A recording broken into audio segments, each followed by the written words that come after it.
NEET exam గురించో దాని leakage గురించి కాదు మాట్లాడే. ఈసారి నీట్లో వాసుదేవన్ గారు 20 లక్షల మంది స్టూడెంట్స్ అపియర్ అయ్యారు.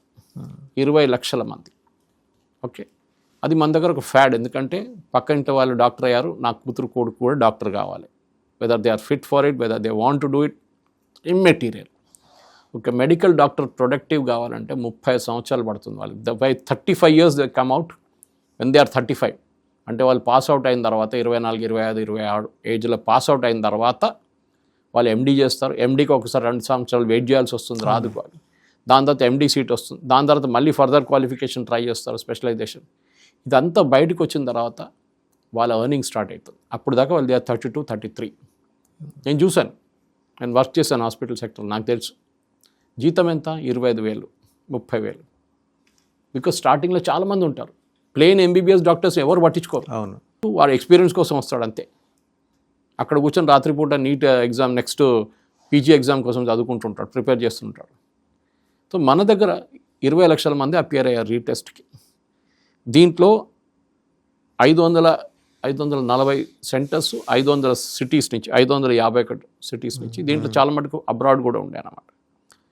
ఇప్పుడు 20 లక్షల మంది రాస్తే 11 లక్షల మంది క్వాలిఫై అయ్యారు, 11.21. నంబర్ ఆఫ్ సీట్స్ మన దగ్గర, మెడికల్ ఎంబీబీఎస్ సీట్స్ మన దగ్గర ఉన్నది టోటల్ ఇస్ 1.2 lakhs. అంటే 1:10 రేషియో. అదే 1:10, అది 20 లక్షలు. అంటే హాఫ్ ప్రైవేట్, హాఫ్ గవర్నమెంట్. 62,000, 63,000 ఇట్లా divide. So total 1.2 lakhs. So 1:10 ratio. ఈ 1:10 మీరు ఒక 10 సంవత్సరాల ముందు ఇట్ వాజ్ 1:30. మీకు సీట్లు లేవు. ఇప్పుడు ఎంత మన దగ్గర? ఇప్పుడు 824 మెడికల్ కాలేజెస్ ఉన్నాయి. మీరు 10 సంవత్సరాల ముందుకెళ్ళండి, not even half that number. అవును, ఈ 10 ఏళ్లలో బాగా పెరిగినాయి, బాగా పెరిగింది. ఓకే, దాంతో వచ్చిన ప్రాబ్లమ్ సపరేట్. ఫ్యాకల్టీ బాగాలేరు, ఎందుకంటే మీకు సీనియర్ ఫ్యాకల్టీ దొరకరు. ఓకే, ఈ డైల్యూషన్ ఆఫ్ స్టాండర్డ్స్ అయిపోతుంది. అది ఐఐటీలో కూడా జరిగింది. IIT went for a rapid expansion. Same with IIMs. మీరు ఎప్పుడు నేను చెప్తుంటాను, ఇండియాలో అన్నిటికంటే టఫెస్ట్ ఎగ్జామ్ వాసుదేవన్ గారు మీకు తెలుసు, ఈ chartered accountancy exam. Institute of cost ICW వాళ్ళు కండక్ట్ చేస్తారు. వాళ్ళకి ఒక మెథడ్ ఉంది క్యాల్కులేట్ చేయడానికి. మీరు వినుంటారు, మై ఓన్ బ్రదర్-ఇన్-లా 12 సంవత్సరాలు రాసిన తర్వాత finally qualified, doing very well for himself, working for a major international company. Last almost 15-20 years నుంచి ఇప్పుడు పనిచేస్తున్నారు. కానీ ఆయన ఎగ్జామ్ రాసినప్పుడు ఒకసారి నేను హైదరాబాద్ కూడా పిలిపించాను, నువ్వు ఇక్కడ వచ్చి రాసి చూడు, ఒకసారి ఫార్చ్యూన్స్ మైట్ చేంజ్ అని చెప్పి. లేదు, it doesn't work that way. వాళ్ళ క్యాల్కులేషన్ ఏంటంటే ఇండస్ట్రీ డిమాండ్ ఎంత, నెక్స్ట్ ఇయర్ ఈ 2027లో ఎంతమంది చార్టర్డ్ అకౌంటెంట్స్ కంట్రీకి కావాలి. I'm just taking an off hand number. 5,000 మంది కావాలి. ఇప్పుడు ఎంతమంది ఉన్నారు? 5,000 కాదు, దానికన్నా ఎక్కువనే ఉంటుంది, చాలా ఎక్కువ ఉంటుంది. I'm just taking of hand number, ప్రేక్షకులు అర్థం చేసుకోవచ్చు. ఓకే, ఇప్పుడు ఉన్న మన దగ్గర ఇప్పుడు 6,000 మంది ఉన్నారు. వచ్చా నెక్స్ట్ ఇయర్ 5,000 చాలు. ఓకే, దాంట్లో 500 మంది బై ఓల్డ్ ఏజ్ పాస్అవుట్ అయిపోతారు, కొంతమంది అబ్రాడ్ వెళ్ళిపోతారు. సో మనకి లోకల్ డిమాండ్ ఇక్కడ కావాల్సింది 5,000. 50,000 మంది ఎగ్జామ్ రాస్తారు. రాసిన వాళ్ళు అందరూ చాలా బాగా రాసి ఉంటారు. దాంట్లో 40,000 మంది 100% మేము క్వాలిఫై అయిపోతాం, ఈసారి పాస్ అయిపోతాం అనుకుంటారు. కానీ రిజల్ట్ వచ్చినప్పుడు పాస్ కాదు. చాలామంది మీరు వినుంటారు, చాలా బాగా రాశాను నేను, I don't know why they didn't pass me this time. Because వాళ్ళు డిమాండ్ చూస్తారు. ఆడిట్ కానీ ఇప్పుడు అందరు చాలామంది ప్రైవేట్ సెక్టర్లో పనిచేస్తున్నారు, ముందు బ్యాంక్ ఆడిట్లు ఒకటే ఉండే. వాళ్ళ లాజిక్ ఏంటంటే ఎవరు అన్ఎంప్లాయిడ్గా ఉండకూడదు, రోడ్ మీద ఎవరు తిరగకూడదు. అమీర్పేటలో అయితే we want everybody to be employed. Moment you pass out of CA exam, final paper మీరు క్లియర్ చేసిన తర్వాత యు ఆర్ త్రూ, మీకు రెడీమేడ్ జాబ్స్ ఉంటుంది. అది కాకుండా ఎవడు కావాలంటే అట్లా మెడికల్ కాలేజ్ పర్మిషన్, ఎవడు కావాలంటే అట్లా ఇంజనీరింగ్ కాలేజ్ పర్మిషన్ ఇచ్చారు. ఏమైంది దాంతో? రాజశేఖర్ రెడ్డి గారు వచ్చి ఫీజు రియంబర్స్మెంట్ అన్నారు. విపరీతమైన పొలిటీషియన్స్ అందరూ వాళ్ళ ల్యాండ్లో వాళ్ళు ఇంజనీరింగ్ కాలేజ్ పెట్టుకున్నారు. ఇప్పుడు ఫీజు రియంబర్స్మెంట్ లేదు, ఏం లేదు. నేను చదివాను పేపర్లో, ప్రొఫెసర్స్ది లెక్చరర్స్ది 50% జీతం కట్ చేస్తున్నారంట, రియంబర్స్మెంట్ రాలేదని చెప్పి తెలంగాణ స్టేట్ గవర్నమెంట్ నుంచి. ఆలోచించండి, వాళ్ళు ఏం చదువు చెప్తారు వాసుదేవన్ గారు? అంతే కదా, వాళ్ళ మోటివేషన్ ఏముంటుంది? చాలామంది రాజీనామా చేసి వెళ్ళిపోయారంట. ఇదేంటి మాకు 50% జీతం కూడా ఇవ్వట్లేదు మీరని చెప్పి. సో డైల్యూషన్ ఆఫ్ స్టాండర్డ్ జరుగుతుంది.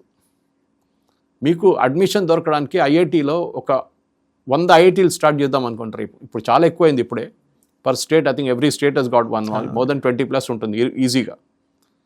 మీరు ఒక 100 ఐఐటీలు స్టార్ట్ చేసి అందరికి అడ్మిషన్ ఇద్దాం అనుకుంటే ఏమవుతుంది? ఈ స్టాండర్డ్ డైల్యూట్ అయిపోతుంది కంప్లీట్గా. ఈ same thing with NEET also. Okay, ఎందుకంటే NEET exam not only for MBBS, అది ఆయుష్ కూడా వెళ్తుంది, డెంటిస్ట్రీ వెళ్తుంది, మిగతా దానికి అన్నిటికీ ఉంటుంది. ఓకే, సో నేను చెప్పాల్సి ఏమనుకున్నా అంటే, నేను ఈ ఫీల్డ్లో 16 సంవత్సరాలు నేను రిక్రూట్మెంట్ చేశాను నేను టైమ్స్ ఆఫ్ ఇండియాలో ఉన్నప్పుడు. మీరు బిలీవ్ చేయరు, ఒక ఎంబీఏ కాలేజ్కి వెళ్తే, మేము ఎంబీఏ కాలేజ్కి వెళ్తుండే, ఎందుకంటే సేల్స్ అండ్ మార్కెటింగ్ మనుషులు కావాలి మాకు. 100 మందిని ఇంటర్వ్యూ చేస్తే వాసుదేవన్ గారు ఒక్కరు కూడా దొరకరు, నాట్ ఈవెన్ 1%. ఒక్కసారి లక్కీగా 1 or 2, and that to top colleges in twin cities, Hyderabad and Secunderabad. 30-35 college తిరిగితే 15-20 మంది దొరుకుతారు, దాంట్లో 10 మంది జాయిన్ అవుతారు, అంతే.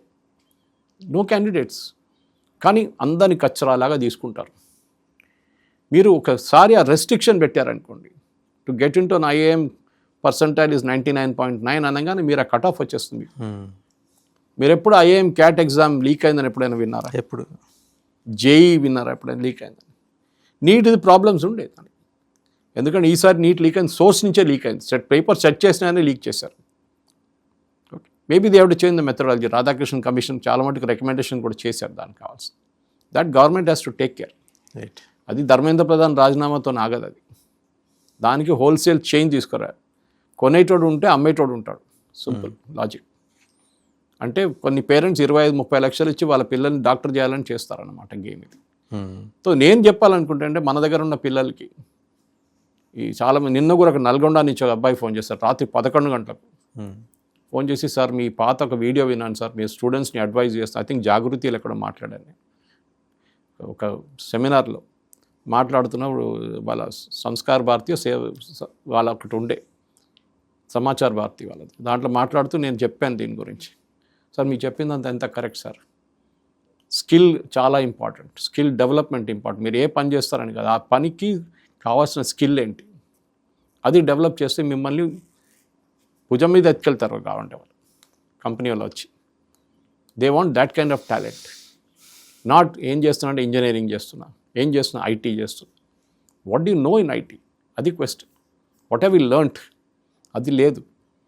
సో నేను ఏం చెప్పాలనుకుంటే, ఈ ప్రొటెస్ట్ అంతా నడవనండి, అది వాళ్ళ పాలిటిక్స్ వాళ్ళు చూసుకుంటారు. లాఠీచార్జ్, మీరు ప్రొటెస్ట్కి వెళ్తే లాఠీచార్జ్ ఉంటుంది, టీఆర్ గ్యాస్ ఉంటుంది, దానికి మీకు రెడీగా వెళ్ళాలి. మీరు ఏదో మిమ్మల్ని ఏసీ క్యాబిన్లో తీసుకెళ్ళి కూర్చోబెట్టరు వాళ్ళు, లైమ్ జ్యూస్ ఇచ్చి ఉంటుంది, తనలు తినాల్సిందే. అది పాలిటిక్స్లో ఉంటుంది, అది రైట్. పొలిటీషియన్స్ దగ్గర అడగండి, వాళ్ళు చెప్తారు. కానీ మన పిల్లలు చదువుకుంటున్నప్పుడు ఇప్పుడు నేను చెప్పాల్సింది ఒకటే, you decide on your own career. Me parents కాదు, మీరు డిసైడ్ చేయండి నాకేం చేయాలనేది. మీ పేరెంట్స్ ప్రెషర్ పెడతారు మీ మీద. ఓకే, అన్ఫుల్ఫిల్డ్ ఆస్పిరేషన్స్ అంటాను. నేను ఐఐటీకి వెళ్ళలేదు, మా కూతురు కొడుకు ఐఐటీకి వెళ్ళాలి. నేను డాక్టర్ కాలేదు, మా కూతురు కొడుకు డాక్టర్ కావాలి. ఇదన్నీ ఉంటుంది ఆస్పిరేషన్స్. కానీ యూ సక్సీడ్, ఎస్, మీరు వెళ్ళండి, చేయండి, you will really do well. కానీ ఇండియాకి ఇప్పుడు కూడా మళ్ళీ repeating, India has a employment problem. మనకి క్యాండిడేట్స్ దొరకట్లేదు, we're not getting the right candidates. లక్షల మంది పాస్ అవుట్ అవుతున్నారు, కానీ ఒక 1000 మంది, 2000 మంది, 3000 మంది పర్ సిటీ ఉద్యోగం వస్తుంది అంతే. Purely because of this miss match. ఇండస్ట్రీకి కావాల్సింది ఇది, కాలేజెస్ ప్రొవైడ్ చేస్తుంది ఇది. ఈ గ్యాప్ అమీర్పేట్ ఫిలప్ చేస్తుంది. రైట్, థ్యాంక్ యూ సురేష్ గారు.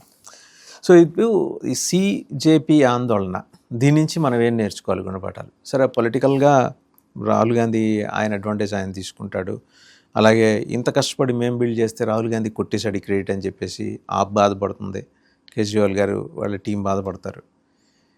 And end of the day ఏంటి, ఆ యాజిటేషన్లో పాల్గొన్నామని చెప్తున్న స్టూడెంట్స్, ఎందుకంటే 4 లక్షల మంది 5 లక్షల మంది వెళ్ళారట, అందులో కనీసం 1,00,000 మంది స్టూడెంట్స్ ఉంటారు. మిగిలిన వాళ్ళందరూ కనుక మనం చూస్తే, వాళ్ళని పట్టుకొని చూస్తే, ఎలాగో టీవీ కెమెరాలో మొత్తం వాళ్ళ జాతకాలన్నీ చిక్కుతున్నాయి. కాబట్టి ఈ 1,00,000 మంది ఒరిజినల్ స్టూడెంట్స్ని పక్కన పెట్టండి, వాళ్ళు ఎవరో బాధితులు, నీట్ రాసి ఇబ్బంది పడిన వాళ్ళు, ఈ లీక్ అవటం వల్ల గాయపడ్డవాళ్ళు, మనసులు గాయపడ్డవాళ్ళు, లేకపోతే ఆత్మహత్యలు చేసుకున్న కుటుంబాల నుంచి వచ్చిన వాళ్ళు కూడా ఉండొచ్చు. బట్ మిగిలిన 3 లక్షల మంది ఎవరు? వాళ్ళని ఎవరు తోలుకొచ్చారు? వాళ్ళ మధ్యలోంచి మోడీని చంపేస్తాను అంటూ ఒకడు వస్తాడు, ఇంకోటేమో వీళ్ళందరికీ సీట్లు వచ్చినాయిగా. ఎలా వచ్చినాయంటే, ఈ ఎగ్జామ్ రాసిన వాళ్ళ పిల్లల తల్లులు, చెల్లెళ్ళు, అక్కలు వీళ్ళు ఏదో చేశారు కాబట్టి వచ్చినాయని. ఏంటి మాటలు? దీన్ని డ్రైవ్ చేసిన ఫోర్సెస్ ఏంటి? అఫ్జల్ ఎవరు? అఫ్జల్కి ఏంటి సంబంధం? తల్వార్లు సంచులు, రాళ్ల సంచులు తీసుకుని అక్కడికి ఎందుకు రావాల్సి వచ్చింది? ఆ ట్రక్ ఏఐసిసి ట్రక్ ఇక్కడ ఎందుకు ఉంది రాళ్లతోటి? ఇవన్నీ కూడా క్వశ్చన్ చేయాల్సినవే. అందుకనే సురేష్ గారు ఇప్పటిదాకా మాట్లాడిన దాంట్లో అర్థం చేసుకోవాల్సింది ఏంటంటే, జీవితంలో ఎదగాలి అంటే స్కై రూట్ని ఆదర్శంగా తీసుకోండి. పవన్ అవుతారా, భరత్ అవుతారా, అలా వాళ్ళని ఆదర్శంగా తీసుకొని స్కై రూట్ని మీ ఛాయిస్ అది. లేదు అభిజిత్ దీప్కి ఎలాగో బొద్దింక పార్టీలో మిగిలిపోతామంటే that is up to you again. ఆ విజ్డమ్ మళ్ళీ ఆ ఛాయిస్ మీకే వదిలేశారు ఆయన. తన్నులు తిని అక్కర్లేని ప్రొడక్ట్లోకి దిగి ఇవన్నీ కేసులు పెట్టించుకొని మీ కెరీర్ని మీరే నాశనం చేసుకుంటున్నారా?